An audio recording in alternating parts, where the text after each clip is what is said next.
اعوذ باللہ من الشیطان الرجیم بسم اللہ الرحمن الرحیم رب اشرح لی صدری ویسر لی امری واحلل عقدۃ من لسانی یفقہوا قولی رب یسر ولا تعسر وتمم بالخیر آمین یا رب العالمین۔ اعراب القرآن سلسلے میں چلتے ہیں آج کے سبق کی طرف، اور آج کے سبق میں آنے والی آیت کو گرامیٹیکلی اینالائز کرتے ہیں۔ اس سبق میں ہم سورۃ البقرہ کی آیت نمبر 30 جو ہے اس کا مطالعہ کریں گے، اور یہاں سے سورۃ البقرہ کا چوتھا رکوع جو ہے وہ شروع ہو رہا ہے۔ اس سے پہلے الحمدللہ ہمارے 3 رکوع جو ہیں وہ مکمل ہو چکے ہیں۔ تو آیت نمبر 30 میں آپ کے سامنے پڑھ دیتا ہوں جی۔ اعوذ باللہ من الشیطان الرجیم بسم اللہ الرحمن الرحیم۔ وَإِذْ قَالَ رَبُّكَ لِلْمَلَائِكَةِ إِنِّي جَاعِلٌ فِي الْأَرْضِ خَلِيفَةً قَالُوا أَتَجْعَلُ فِيهَا مَن يُفْسِدُ فِيهَا وَيَسْفِكُ الدِّمَاءَ وَنَحْنُ نُسَبِّحُ بِحَمْدِكَ وَنُقَدِّسُ لَكَ قَالَ إِنِّي أَعْلَمُ مَا لَا تَعْلَمُونَ۔ صدق اللہ العظیم۔ اس آیت میں جو کہ آپ کو نظر آ رہی ہے کہ ایک لمبی آیت ہے، اس آیت میں استعمال ہونے والے الفاظ میں سے اسماء، افعال اور حروف کو پہلے دیکھتے ہیں۔ واو آپ کا حرف ہے، اور ظاہر بات ہے نیا رکوع شروع ہو رہا ہے، نئی آیت شروع ہو رہی ہے، تو ہم اس کو واو استنافیہ مان کر ہی اپنی بات آگے چلائیں گے انشاءاللہ۔ اذ بلو کلر میں نظر آ رہا ہے آپ کو، تو اذ جو ہے یہ آپ کا اسم ہے۔ اس میں تفصیل سے ابھی میں بات کروں گا انشاءاللہ تعالی۔ قالا فعل ہے، بہت دفعہ آ چکا ہے، اور ربو کا مضاف ہے، آپ کا دونوں اسماء ہیں، اور اٹیچ ضمیر جب اسم کے ساتھ آتی ہے تو میں پہلے ہی آپ کو بہت دفعہ بتا چکا ہوں کہ یہ ترکیب جو ہے وہ مرکب اضافی کی ترکیب بنتی ہے۔ للملائکتی لام جارہ ہے، حرف ہے، اور حرف جر اسم کے ساتھ ہی آتا ہے، لہٰذا الملائکہ جو ہے یہ آپ کا اسم ہو گیا۔ انی، انا پلس انا جو کہ یا کی صورت میں آ گیا ہے، کیونکہ آپ جانتے ہیں کہ انا جو ہے یہ اسم کو نصب دیتا ہے، تو انا آپ کا حرف ہو گیا، اور یا جو ہے یا متکلم یہ آپ کا اسم ہو گیا۔ جاعل اسم ہے، فی الارض جار مجرور، حرف اور اسم کا مجموعہ، اور خلیفہ اسم۔ قالو فعل، قالا کا تیسرا صیغہ، قالا قالا قالو، اور تیسرا صیغہ ہے تو فعل اور فاعل ساتھ ہی ہم انشاءاللہ تعالی بول دیں گے۔ اتجعلو میں آپ کا حمزہ ہے، حرف ہے، حمزہ استفہام ہے، حرف استفہام ہے، اس لیے ریڈ کلر میں آپ کو نظر آ رہا ہے۔ تجعلو فعل ہے، فعل مضارع، فیہا جار مجرور، من یہاں پر اسم موصول کے طور پہ استعمال ہوا ہے، اور یفسدو فعل بہت مرتبہ آ چکا ہے سورۃ البقرہ کی آیات میں۔ فیہا جار مجرور، واو پھر حرف آ گیا، یسفکو، یسفکو فعل ہے۔ الدماء الف لام آ گیا تو اسم ہے، واو پھر حرف آ گیا، نحنو آپ کا اسم، اور مرفوع ضمیر شروع میں آ رہی ہے تو فوراً آپ کا ذہن جانا چاہیے کہ جملہ اسمیہ بن رہا ہے۔ نسبح فعل، بحمدی کا جار مجرور، اور مجرور بھی مضاف الیہ ہے، ذہن میں رکھیے گا۔ واو پھر حرف، اور نقدسو فعل، اور لکا جار مجرور۔ جار مجرور جب بھی میں کہوں گا تو اس سے مراد حرف اور اسم ہی ہوگا، یہ اچھی طرح بات ذہن میں رکھ لے۔ قالا پھر فعل آ گیا، انی دوبارہ آ گیا، انا حرف اور یا اسم کا مجموعہ، اعلم فعل، ما اسم، لا حرف، اور تعلمون فعل۔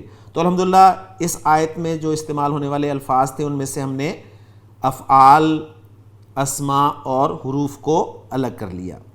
اب اس لمبی آیت کے ہم مختلف جملے کرتے ہیں، اور پہلے وقت تک جو ٹیکسٹ ہے اس کو دیکھتے ہیں جی۔ پہلے وقت تک جو ٹیکسٹ ہے وہ ہے وَإِذْ قَالَ رَبُّكَ لِلْمَلَائِكَةِ إِنِّي جَاعِلٌ فِي الْأَرْضِ خَلِيفَةً۔ واو جیسے کہ میں عرض کر چکا ہوں واو استنافی ہے، ایک نیا جملہ شروع ہو رہا ہے۔ اس کے بعد آ رہا ہے جی اذ۔ اذ کے حوالے سے کچھ انفارمیشن میں آپ کے ساتھ شیئر کرنا چاہوں گا۔ اذ یہ ظرف کہلاتا ہے جی، یہ بنیادی طور پہ یہ ظرفیہ ہوتا ہے، اور عموماً یہ ظرف زمان یعنی وقت کا مفہوم دیتا ہے۔ ٹھیک ہو گیا؟ یعنی وہ جو حینا کا لفظ ہے نا، ان معنی میں استعمال ہوتا ہے، ظرف زمان وقت کا مفہوم دے رہے ہیں، ٹھیک ہے. اور یہ زیادہ تر زمانہ ماضی کے لیے آتا ہے، ایک بات. اور دوسری بات یہ کہ عموماً کسی جملہ فعلیہ کی طرف مضاف ہوتا ہے، بالکل اس طرح جس طرح اذا پڑھا ہے نا ہم نے. اذا بھی ہم نے کہا تھا جی یہ ظرف ہے، اور ظرف جب بھی آتا ہے اس کا مضاف الیہ ہوتا ہے. تو اذ بھی ظرف ہے، اور جب بھی آئے گا تو اس کا بھی ایک مضاف الیہ ہوگا، اور وہ مضاف الیہ جو ہے وہ عموماً کوئی جملہ فعلیہ ہوتا ہے، ذہن میں رکھیے گا. ٹھیک ہو گیا. پھر اس جملے کو گرامر والے جو ہیں وہ محلاً مجرور قرار دیتے ہیں، کیونکہ آپ کو پتہ ہے کہ وہ جملہ جو ہے وہ مضاف الیہ کی جگہ پہ آ رہا ہے نا، تو مضاف الیہ مجرور ہوتا ہے، لہٰذا وہ پھر جملہ بھی محلاً مجرور ہوگا. ظرف ہونے کی صورت میں اس کا ترجمہ، اردو ترجمہ جو ہے وہ جب، جس وقت یا جب کہ سے کیا جا سکتا ہے. اس کے بارے میں دوسرا پوائنٹ یہ نوٹ کر لیں کہ کبھی ظرفیت کے معنی کے ساتھ یہ مفعول بہ بھی واقع ہوتا ہے، یعنی ظرفیت کے معنی کے ساتھ یہ مفعول بہ بھی واقع ہوتا ہے، یعنی ظرف تو ہوتا ہی ہوتا ہے لیکن خود یہ مفعول بہ واقع ہو رہا ہوتا ہے. یعنی اس سے پہلے کوئی ایسا فعل ہوتا ہے جس کا اسے مفعول بہ کہہ سکتے ہیں. بات سمجھ میں آ گئی؟ اور اس وقت بھی اس کے بعد کا جملہ عموماً فعل ماضی پر مشتمل ہوتا ہے، یعنی اس کا فعل یا تو لفظاً مانن دونوں طرح ماضی ہوتا ہے، اور کبھی لفظاً مضارع مگر مانن ماضی ہوتا ہے. جیسے قرآن مجید میں آپ آگے پڑھیں گے انشاءاللہ تعالیٰ سورۃ البقرہ میں اللہ تعالیٰ نے ارشاد فرمایا آیت نمبر 127 میں کہ وَإِذْ يَرْفَعُ إِبْرَاهِيمُ الْقَوَاعِدَ. تو اذ کے بعد یرفعو آ رہا ہے، یرفعو آپ جانتے ہیں کہ فعل مضارع ہے. ٹھیک ہو گیا. کبھی اس کے بعد والا جملہ اسمیہ بھی ہوتا ہے، اس کے بعد جو جملہ آتا ہے وہ جملہ اسمیہ بھی آ سکتا ہے. عموماً ہم نے کہا نا کہ عموماً جملہ فعلیہ ہوتا ہے لیکن جملہ اسمیہ بھی آ سکتا ہے. ٹھیک ہے. اور اس کی ایگزامپل بھی قرآن مجید میں موجود ہے، جیسے سورہ مومن میں اللہ تعالیٰ نے ارشاد فرمایا فَسَوْفَ يَعْلَمُونَ إِذِ الْأَغْلَالُ فِي أَعْنَاقِهِمْ. اب جو ہم اس کو مفعول بہ بنا رہے ہیں نا، تو اس حوالے سے نوٹ کر لیں کہ اس سے پہلا فعل جس کا یہ مفعول بہ ہوتا ہے عام طور پہ محذوف ہوتا ہے. ٹھیک ہے. جو عموماً اذکرو، یعنی اذکرو ذکر یذکرو سے جمع کا صیغہ اذکرو یاد کرو، اس کو مانا جاتا ہے. ٹھیک ہے. یا اس کے کوئی ہم معنی فعل سمجھا جاتا ہے. قرآن کریم میں اذ کا استعمال زیادہ تر بطور مفعول بہ ہی واقع ہوا ہے، اور قرآنی قصوں میں خاص طور پر جتنے بھی قرآن میں اللہ تعالیٰ نے جو قصے بیان کیے ہیں ان میں خاص طور پر اس کا استعمال ایک محذوف فعل کے مفعول بہ کے طور پہ ہوا ہے، جس کی ایک مثال یہی آیت ہے جو کہ آپ پڑھ رہے ہیں وَإِذْ قَالَ رَبُّكَ لِلْمَلَائِكَةِ إِنِّي جَاعِلٌ فِي الْأَرْضِ خلیفہ، یعنی اذکرو، تم یاد کرو اذ قال ربک. ٹھیک ہے. اب یہ اذ جو ہے اذکرو فعل کے لیے مفعول بہ بن کر آ رہا ہے یہاں پر. اس وقت کو یاد کرو جب کہا تیرے رب نے. ٹھیک ہے. اس طرح اس کا ترجمہ پھر کیا جاتا ہے.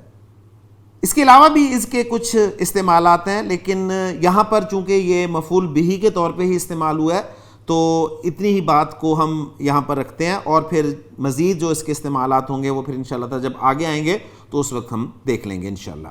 اذ اور اذا یہ جو دو الفاظ ہیں جو ظرف کے طور پہ استعمال ہوتے ہیں، یہ دونوں ہی زیادہ تر ظرف زمان کے لیے استعمال ہوتے ہیں. ٹھیک ہے.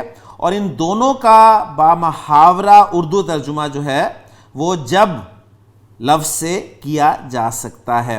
بس ان دونوں میں جو نمایاں فرق ہے وہ یہ ہے کہ اذ زیادہ تر زمانہ ماضی کے کسی معین وقت کا مفہوم رکھتا ہے، اور اذا جو ہے یہ عموماً زمانہ مستقبل کے کسی غیر معین وقت کا مفہوم رکھتا ہے. تو یہ ایک ٹیکنیکل سا پوائنٹ ہے، یہ نوٹ کر لیں. میں دوبارہ یہ جملہ بول دیتا ہوں کہ اذ جو ہے یہ زیادہ تر زمانہ ماضی کے کسی معین وقت کا مفہوم رکھتا ہے، اور اذا عموماً زمانہ مستقبل کے کسی غیر معین وقت کا مفہوم رکھتا ہے.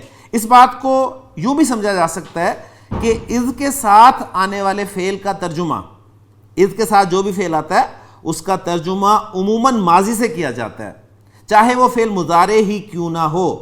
جیسے آپ نے دیکھا اذ یرفع ابراہیم القواعد، ٹھیک ہے، تو ہم اس کا ترجمہ کرتے ہیں جب اٹھا رہے تھے، حالانکہ یرفع کے معنی تو ہیں اٹھائیں گے، آنا چاہیے ترجمہ، ٹھیک ہے نا، لیکن ہم ماضی میں ترجمہ کر رہے ہیں، ٹھیک ہے. اور اذا کے بعد والے فعل کا ترجمہ عموماً مستقبل سے کیا جاتا ہے، چاہے وہ صیغہ ماضی ہی کیوں نہ ہو. جیسے کہ آپ نے سورۃ البقرہ کے شروع میں بہت ساری آیت میں دیکھا وَإِذَا قِيلَ لَهُمْ لَا تُفْسِدُوا فِي الْأَرْضِ، اور جب ان سے کہا جاتا ہے، ٹھیک ہے، تو آپ اس کا ترجمہ اس میں مضارع میں کر رہے ہیں نا، یعنی ماضی میں نہیں کر رہے، ٹھیک ہو گیا. تو یہ کچھ باتیں تھیں جی اذ اور اذا کے حوالے سے، جو اذا بھی بیچ میں یہاں پر شامل ہو گیا، ان دونوں کا فرق بھی یہاں پر الحمدللہ آپ کے سامنے میں نے ذکر کر دیا. تو اب ہم یہاں پر ایسے انالائز کریں گے کہ اذکروا فعل فاعل ہو گیا اور اس کا مفعول بھی یہاں سے شروع ہو رہا ہے اذ قال ربک للملائکۃ انی جاعل فی الارض خلیفہ. ٹھیک، اذ جیسے کہ میں بتا چکا ہوں کہ یہ ظرف ہو گیا، اور آگے جو قالا سے جملہ شروع ہو رہا ہے قال ربک للملائکۃ انی جاعل فی الارض خلیفہ، یہ سارا جملہ جو ہے یہ اذ ظرف کے لیے مضاف الیہ بن جائے گا، اور اس جملے کو ہم محلاً مجرور کہیں گے. تو قالا فعل ہو گیا، لفظی ترجمہ اس نے کہا، آگے ربو کا آ رہا ہے، تو پہلا صیغہ ہے، اور یہ بات ہم بار بار کر چکے ہیں کہ پہلا یا چوتھا صیغہ ہے تو اس کا فاعل آگے آ سکتا ہے. تو مرفوع آپ کو نظر آ رہا ہے ربو کا مضاف الیہ، یہ قالا کا فاعل ہو گیا، اس لیے میں نے اسے نچلی لائن میں لکھ دیا قالا ربو کا، کہا تیرے رب نے، کس سے کہا؟ للملائکۃ، جار مجرور متعلق ہو گیا قالا فعل کے. تو قالا فعل جب بھی آتا ہے تو کوئی نہ کوئی کہنے والا ہوتا ہے، کسی سے کہا جاتا ہے، اور ایک بات ہوتی ہے جو کہی جا رہی ہوتی ہے. تو جو بات کہی جا رہی ہوتی ہے وہ قالا کے لیے مفعول بھی ہوتی ہے، جسے مقولہ بھی کہا جاتا ہے. تو قالا فعل ربو کا فاعل، للملائکۃ متعلق قالا فعل کے، اور انی جاعل فی الارض خلیفہ، یہ وہ بات ہے جو کہی جا رہی ہے. بات سمجھ میں آ گئی؟ اب اس کا انالیسس کر لیں ذرا. انی جاعل فی الارض خلیفہ کا انا آ گیا، انا حرف از حروف مشبہ بالفعل، جب بھی انا آئے گا تو اس کا ایک اسم ہوگا اور ایک اس کی خبر ہوگی. اس کا اسم منصوب ہوگا اور خبر جو ہے وہ مرفوع ہوگی. تو انی، انا کے ساتھ دیکھیں یا متکلم اٹیچڈ ہے، لہٰذا یہ انا کی منصوب فارم آ گئی یہاں پر، ٹھیک ہو گیا. تو یا متکلم جو ہے وہ انا کا اسم ہو گیا، اور خبر جو ہے وہ یہاں سے شروع ہو رہی ہے جاعل فی الارض خلیفہ. جاعل جیم عین لام سے فاعل کے وزن پہ اسم الفاعل ہے، اور جو مشتقات ہیں ان پہ ہم نے بات کی ہوئی ہے کہ ہم ان کے حوالے سے بات ضرور کریں گے. تو جیم عین لام مادہ اور اس سے اسم الفاعل ہے جاعل. فی الارض جار مجرور متعلق 8 چیزوں کے متعلق ہو سکتے ہیں، اور اسم الفاعل ان 8 چیزوں میں سے ایک ہے. تو فی الارض جاعل ان کے متعلق ہو گیا. اب آگے لفظ آ گیا جی خلیفہ. اب خلیفہ لفظ کی جو نسب آئی ہے وہ کیوں آئی ہے، اس کو اچھی طرح نوٹ کر لیں کہ یہ جو اسم الفاعل وغیرہ ہوتے ہیں یہ بھی فعل کی طرح ہی کام دیتے ہیں، یعنی فعل کا ہی کام کرتے ہیں. فعل کا کام کرتے ہیں سے کیا مراد ہے کہ جس طرح فعل کے لیے فاعل آتا ہے، فعل کے لیے مفعول آتا ہے، ٹھیک ہے، اگر فعل جو ہے وہ متعدی ہو تو اس کا مفعول آتا ہے نا، اسی طرح اسم الفاعل اگر لازم فعل سے بناؤ تو اس کا فاعل آئے گا، اور اگر متعدی فعل سے بناؤ تو اس کا مفعول بھی آئے گا. اب جعل یجعل چونکہ ایک متعدی فعل ہے لہٰذا اس کا مفعول آنا چاہیے، اور اسی متعدی فعل سے جاعل اسم الفاعل بنا ہے، تو خلیفہ کی نسب جو ہے وہ جاعل اسم الفاعل کی وجہ سے ہے. کلیئر ہو گیا؟ یعنی خلیفہ یہاں منصوب کیوں آیا ہے؟ یہ جاعل اسم الفاعل کا مفعول بھی ہے، بالکل اسی طرح جس طرح فعل کا مفعول بھی ہوتا ہے اسم فاعل کا بھی مفعول بھی آ سکتا ہے. تو الحمدللہ جاعل اسم الفاعل، فی الارض جار مجرور متعلق اسم الفاعل کے، خلیفہ مفعول بھی جاعل اسم الفاعل کا. ٹھیک ہے، تو جاعل اسم الفاعل اپنے اب آپ کہیں گے جی اس کا فاعل کہیں تو جاعل اس کے اندر جو ہے نا یہی اس کا فاعل ہے، ذہن میں رکھیے گا. ٹھیک ہو گیا، یعنی اس کا فاعل ہے. تو جاعل صیغہ اسم الفاعل، اس کی ترکیب پھر گرامر والے اس طرح کرتے ہیں کہ صیغہ اسم الفاعل اپنے فاعل، متعلق اور مفعول بھی سے مل کر، اب وہ اسے جملہ نہیں کہتے بلکہ شبہ جملہ کہہ دیتے ہیں، اس کو شبہ جملہ کہتے ہیں جی. یعنی یہ بھی شبہ جملہ ایک ٹرمینالوجی اسم الفاعل وغیرہ کے لیے استعمال کی جاتی ہے. تو جاعل صیغہ اسم الفاعل اپنے فاعل، مفعول اور متعلق سے مل کر شبہ جملہ ہو کر خبر بن گیا انا کی. اور اب یہ شبہ جملہ جو ہے اس کو ہم ویسے تو جاعل مرفوع ہی آ رہا ہے نا، تو انا کی خبر مرفوع ہوتی ہے، تو اس میں کوئی ایسی ٹینشن والی بات نہیں ہے کہ آپ اسے محلن جو ہے وہ مرفوع کہیں، کیونکہ یہ لفظاً جو ہے مرفوع آ رہا ہے. ٹھیک ہو گیا. تو انا اپنے اسم اور خبر کے ساتھ مل کر جملہ اسمیہ ہو گیا. اور یہ جو ہے جملہ اسمیہ یہ قالا فعل کے لیے مقولہ ہو جائے گا، یعنی مفعول بھی ہو جائے گا.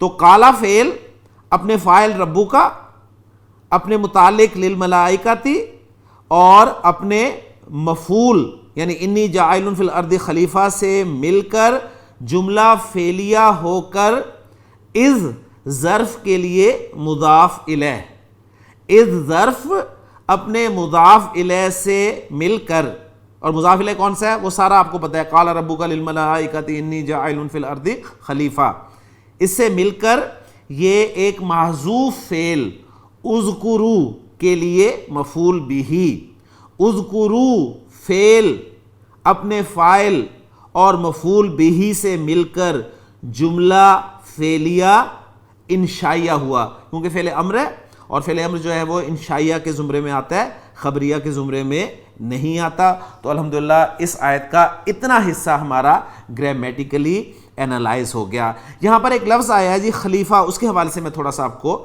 مزید بتاتا چلوں جی. خلیفہ کا لفظ جو ہے یہ خا، لام اور فا مادے سے بنا ہے، اور اگر اس کا وزن ہم اگر نکالیں تو وہ فعیلہ کا وزن بنتا ہے، اور اگر گولتا ہٹا دی جائے تو فعیل کا وزن نکلتا ہے. ٹھیک ہو گیا. تو یعنی خلیف اور خلیف کے بعد خلیفہ.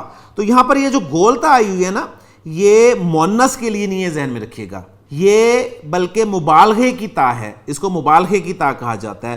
گولتا جو ہے وہ تانیث کے لیے بھی ہوتی ہے، وہ وحدت کے لیے بھی ہوتی ہے، وہ مبالغے کے لیے بھی ہوتی ہے، اور وہ مصدر کی بھی تا ہوتی ہے. گولتا کی جو مختلف صورتیں ہیں وہ آپ کے علم میں ہونی چاہیے. گولتا تانیث کے لیے بھی آتی ہے، کلیئر ہوگی.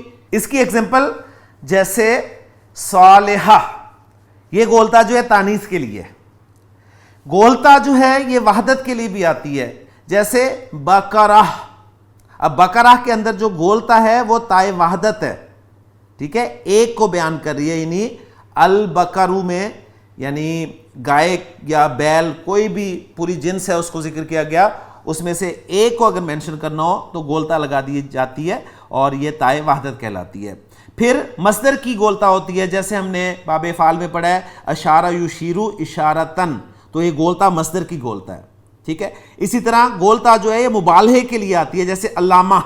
علامہ میں جو گولتا ہے وہ بھی مبالغے کے لیے، وہ مؤنث کی یعنی تانیث کی گولتا نہیں ہے. تو خلیفہ میں بھی جو گولتا آ رہی ہے یہ مبالغے کے لیے، اور اس کے معنی جو ہیں یعنی یہ خلیفہ کا لفظ جو ہے یہ بامعنی فاعل ہے، کیونکہ فعیل پھر وہی وزن آ گیا نا فعیل.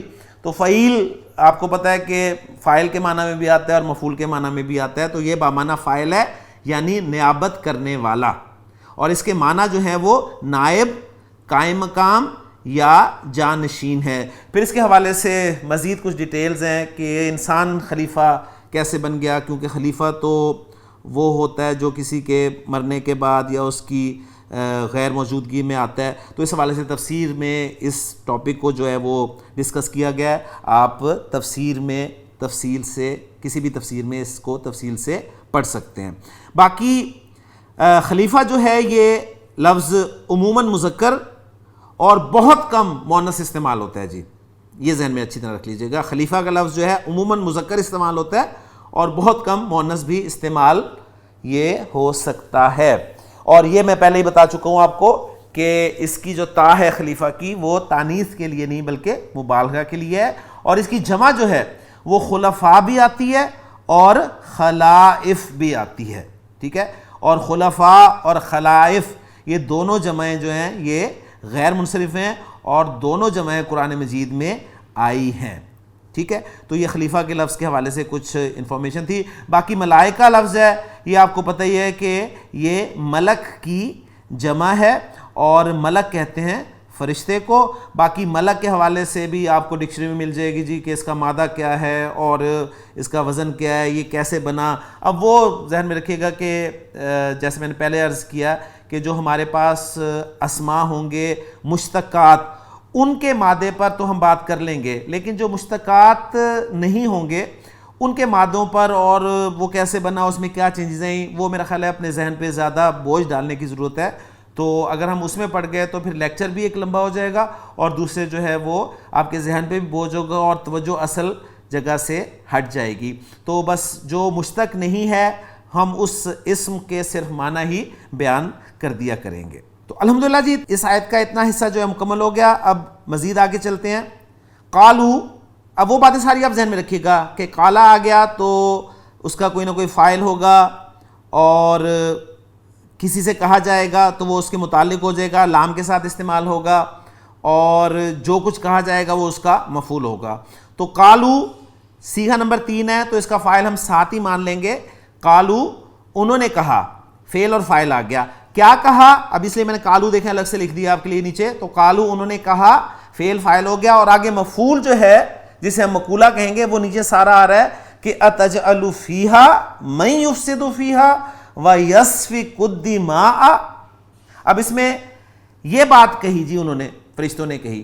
ٹھیک ہے، کیا کہی؟ آپ کا حرف استفہام ہے اس لیے ریڈ کلر میں آپ کو نظر آ رہا ہے. تجعلو، جعل یجعلو بنانا، ٹھیک ہے، پیدا کرنا کے معنی میں استعمال ہوا ہے.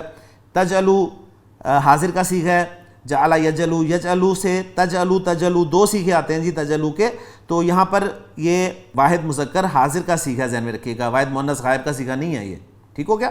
تجعلو کیا تو بنائے گا، فیہا اس میں ہا کی ضمیر زمین کی طرف جا رہی ہے. ٹھیک ہے، مؤنث الارض ہے. اچھا تو بنائے گا، کس کو بنائے گا؟ اب مفعول چاہیے نا، تو مفعول جو ہے وہ یہاں سے شروع ہو رہا ہے، من یفسد فیہا ویسفک الدماء.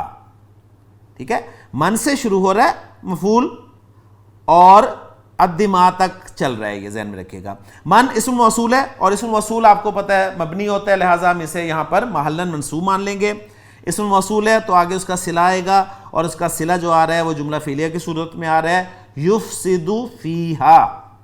ٹھیک ہے، ویسفک الدماء وہ بھی ساتھ ہی ہے، وہ چونکہ واو کے ساتھ عطف ہوا ہوا ہے اس لیے میں اس کو بیان نہیں کر رہا تھا. تو من اسم موصول ہو گیا، یفسد فعل اور فاعل ہو گیا، اس پہ بات کر چکے ہیں. افسد یفسد، افسادن فساد پھیلانا، فساد مچانا، اور اسم موصول ہے تو ضمیر ہونی چاہیے صلے میں جو اسم موصول کی طرف لوٹے. تو یفسدو میں جو ہوا کی ضمیر ہے وہی اسم موصول من کی طرف جا رہی ہے. فیہا جار مجرور متعلق ہو گیا یفسدو فعل کے، فعل اپنے فاعل اور متعلق سے مل کے جملہ فعلیہ ہو کے یہ صلہ بن گیا. اور چونکہ آگے واو آ رہا ہے تو ہم اسے یفسدو فیہا کو معطوف علیہ قرار دے دیں گے. واو عاطفہ ہو گیا. یسفکو، یسفکو الدماء، یسفکو فعل اور فاعل ہو گیا اور الدماء مفعول ہو گیا. فعل یسفکو اپنے فاعل ہوا اور مفعول الدماء سے مل کے جملہ فعلیہ ہو کے معطوف ہو گیا. ٹھیک ہے، کس پہ معطوف ہو گیا؟ یفسدو فیہا پہ. یفسدو فیہا معطوف علیہ اپنے معطوف یسفک الدماء سے مل کر صلہ بن گیا من موصولہ کے لیے، اور من موصولہ اپنے صلے کے ساتھ مل کر تجعلو فعل کے لیے مفعول بن گیا. تجعلو فعل اپنے فاعل، اپنے متعلق اور مفعول بھی سے مل کر جملہ فعلیہ ہو کر قالو کے لیے، اور جملہ فعلیہ کون سا؟ استفہامیہ ہے نا، تو ہم اسے جملہ فعلیہ انشائیہ کہیں گے. یہ مفعول بھی بن گیا، یعنی مقولہ تھا مفعول بھی بن گیا قالو فعل کے لیے، اور قالو فعل یعنی قالا فعل اپنے فاعل اور مفعول بھی سے مل کر جملہ فعلیہ ہو گیا۔ تو الحمدللہ پورے اس حصے کا اعراب بھی الحمدللہ سارا ہو گیا۔ اب اس میں اس آیت میں جو یسفکو اور الدماء دو الفاظ آئے ہیں، ان کے حوالے سے ذرا خان صاحب کی مدد لیتے ہیں کہ انہوں نے ان دو الفاظ کے بارے میں کیا لکھا ہے۔ سین فا کاف باب ضرب یضرب سے سفک یسفکو سفکن، کسی رقیق چیز کو بہانا، رقیق چیز کو بہانا، ٹھیک ہے، اور یعنی عام طور پہ رقیق چیز کوئی بھی بہائی جا سکتی ہے، لیکن عام طور پہ خون کے بہانے کے لیے یہ لفظ استعمال ہوتا ہے، تو اس کے معنی ہوں گے جی بہانا۔ اور آگے جو لفظ ہے دماء، اس کا مادہ ہے یہ، آپ کہیں گے اب یہ کوئی اس میں مشتق تو نہیں ہے نا، لیکن لفظ چونکہ تھوڑا سا اہم تھا تو اس لیے میں اس کا مادہ جو ہے آپ کے سامنے رکھ رہا ہوں۔ دال میم یا مادہ ہے، یعنی یہ میں یہ بھی بتانا چاہتا ہوں کہ آپ کو اپنی دلچسپی کے لیے انفارمیشن ساری اس ڈکشنری سے مل جائے گی، آپ چاہیں تو ڈکشنری میں دیکھ سکتے ہیں۔ تو ایک ایگزامپل میں آپ کے سامنے اس کو رکھ رہا ہوں کہ دال میم یا اس کا مادہ ہے جی، دیکھیں سین سے استعمال ہوتا ہے دمیا یدما یو دمین، اور پھر چینجز کے بعد یہ دمیا یدما دمن، استعمالی زخم سے خون نکلنا۔ دم کا لفظ جو ہے یہ خون کے لیے استعمال ہوتا ہے اور اس کی جمع دماء استعمال ہوتی ہے، ٹھیک ہے، اور یہ قرآن میں بھی استعمال ہوا ہے، یہاں بھی استعمال ہوا ہے، اور سورہ حج میں جو آیت ہے اس کا ریفرنس بھی دیا ہوا ہے۔ تو دم واحد اور دماء جو ہے وہ جمع کے طور پہ استعمال ہوتا ہے۔ تو یہ میں نے آپ کو بتا دیا کہ اس طرح انفارمیشن آپ کو مل سکتی ہے، لیکن یہ پھر اپنے ذہن پہ بوجھ ڈالنے کی وہ صورت بن سکتی ہے۔ تو بس آپ دماغ کا ترجمہ سمپل اگر دیکھ لیں کہ یہ خون اور جمع کا لفظ ہے اور خون کے معنی میں استعمال ہوا ہے، تو اس لیے مزید اس پہ بحث کرنے کی ہمیں ضرورت نہیں۔ تو الحمدللہ اس آیت میں سے اتنا حصہ مزید ہمارا گرامیٹیکلی انالائز ہو گیا۔ وَنَحْنُ نُسَبِّحُ بِحَمْدِكَ وَنُقَدِّسُ لَكَ، واو جو ہے یہ حالیہ ہے۔ نحنو مرفوع ضمیر سے جملہ شروع ہو رہا ہے تو مبتدا بن رہا ہے، اس لیے میں نے فاصلہ دے دیا، نحنو کو مبتدا بنا دیا، اور آگے نسبح بحمدک ونقدس لک کو خبر بنا دیا جی، ٹھیک ہے۔ اب نسبح بحمدک یعنی یہ پورا جملہ جو ہے، یعنی دو جملے ہیں، نسبح بحمدک یہ ہم معطوف علیہ قرار دے دیں گے، اور نقدس لک کو معطوف قرار دے دیں گے۔ معطوف علیہ اپنے معطوف سے مل کر یہ خبر بن جائے گا جی نحنو مبتدا کے لیے، اور نحنو مبتدا اپنی خبر کے ساتھ مل کر جملہ اسمیہ بن جائے گا، اور یہ واو جو ہے یہ حالیہ ہے، ٹھیک ہے، واو حالیہ، تو لہٰذا یہ جملہ حالیہ بن جائے گا، اور جب جملہ حالیہ ہوتا ہے تو اسے ہم محلاً منصوب کہتے ہیں۔ اب اس جملہ حالیہ میں استعمال ہونے والے جو افعال ہیں ان کے حوالے سے تھوڑی سی ڈیٹیل جو ہے وہ دیکھ لیتے ہیں۔ پہلا لفظ ہے جی اس میں نسبح، تو مادہ ہے جی اس کا سین با ہا، ثلاثی مجرد میں با فتح یفتح سے استعمال ہوتا ہے، سبح یسبح سبحن اور سبحانن۔ سبحن تیزی سے گزرتے ہوئے اپنی سطح پر برقرار رہنا، اس بنیادی مفہوم کے ساتھ متعدد معانی میں آتا ہے، مثلا پانی یا فضا میں تیرنا اور کسی کام میں مصروف ہونا وغیرہ۔ دوسرا مصدر اس کا سبحانن، اپنے مقام بلند پر برقرار رہنا، یعنی ہر نقص اور عیب سے پاک ہونا، ٹھیک ہو گیا۔ اچھا، اب چونکہ یہ ثلاثی مجرد سے تو استعمال نہیں ہوا، اس کی مزید بھی ڈیٹیل ہے، سابحن اور سابحاتن اسم الفاعل کے طور پہ۔ ہمارا جو مطلوبہ لفظ ہے وہ ہے باب تفعیل سے سبح یسبح تسبیحا، کسی کو اس کی سطح پر برقرار رکھنا، تیرانا، نقص و عیب سے پاکی بیان کرنا۔ تو یہاں پر پاکی بیان کرنا کے معنی میں استعمال ہوگا۔ اس سے پھر سبح اسم ربک الاعلی بڑا مشہور فعل امر ہے، اور پھر اس سے اسم الفاعل بنے گا مسبحن۔ تو نسبح جمع متکلم کا صیغہ ہے جی، فعل مضارع یسبح، اور علامت مضارع پیش والی ہے، تو میں آپ کو بتا چکا ہوں 4 پاسبلٹیز ہو سکتی ہیں۔ تو اس حوالے سے آپ دیکھیں کہ باب تفعیل ہے، اور کیونکہ عین کلمہ جو ہے آپ کو مشدد مل رہا ہے، تو پہچان بھی آپ الحمدللہ خود کر سکتے ہیں۔ اس کے بعد دوسرا فعل ہے نقدسو، قاف دال سین مادہ ہے اس کا، ثلاثی مجرد میں باب کرما یکرمو سے آتا ہے، قدوسا یا قدوسو قدسن پاک ہونا، پھر اس پاک ہونا کے مفہوم کے اعتبار سے قدس، قدوس انفارمیشن آپ کے سامنے اسکرین پہ موجود ہے۔ ہمارا جو ریکوائرڈ ورڈ ہے وہ ہے باب تفعیل میں قدسا یقدسو تقدیسن، کسی کو معنوی نجاستوں سے پاک کرنا، اور اگر اللہ تعالیٰ کے لیے استعمال ہو تو مطلب ہوتا ہے اس کی پاکیزگی کا اقرار کرنا، اعلان کرنا. ٹھیک ہو گیا نا؟ تو یہ مفہوم جو ہے یہ ذہن میں اس طرح رکھیے گا. بعض اوقات ہم وہی ترجمہ جو ہے وہ ہر جگہ پر اپلائی کر دیتے ہیں جس سے پھر مسائل پیدا ہو سکتے ہیں. ٹھیک ہو گیا؟ تو وَنُقَدِّسُ لَكَ کا ترجمہ بھی ساتھ ہی خان صاحب نے دے دیا، اور ہم تیری پاکیزگی کا اقرار کرتے ہیں. اس سے پھر مقدس اسم مفعول کا صیغہ ہے، یعنی پاک کیا ہوا. ٹھیک ہو گیا؟ اور اس کی پھر مؤنث جو ہے وہ مقدسہ ہے، جو الارض کے لیے ریفرنس دی ہوئی آیت میں استعمال ہوئی. تو الحمدللہ جی یہاں پر ہمارا یہ پورشن بھی مکمل ہو گیا. اس میں نسبح فعل فاعل بحمدی کا جار مجرور متعلق ہو گیا نسبح فعل کے، اور نسبح فعل اپنے فاعل اور متعلق سے مل کے جملہ فعلیہ ہو کر معطوف علیہ، اور واو عاطفہ نقدس فعل فاعل لکا جار مجرور متعلق نقدس فعل کے، نقدس فعل اپنے فاعل اور متعلق سے مل کے جملہ فعلیہ ہو کر معطوف علیہ اپنے معطوف سے مل کر، ٹھیک ہے، جملہ معطوفہ ہو کر یہ بن گیا جی نحنو مبتدا کے لیے خبر، اور نحنو مبتدا اپنی خبر کے ساتھ مل کر جملہ فعلیہ ہو کر یہ حال بن گیا اور محلن منصوب کہلائے گا. ٹھیک ہے، اب چلتے ہیں جی اس آیت کے باقی حصے پر. قال انی اعلم ما لا تعلمون. قال، پھر وہی باتیں یاد رکھیے. قال فعل آیا، اس کا فاعل ہوگا، ظاہر بھی ہو سکتا ہے ضمیر بھی ہو سکتا ہے. یہاں پر ضمیر ہے. قال، اس نے کہا. کس سے کہا وہ ذکر نہیں ہے. کیا کہا وہ ذکر ہے کہ انی اعلم ما لا تعلمون.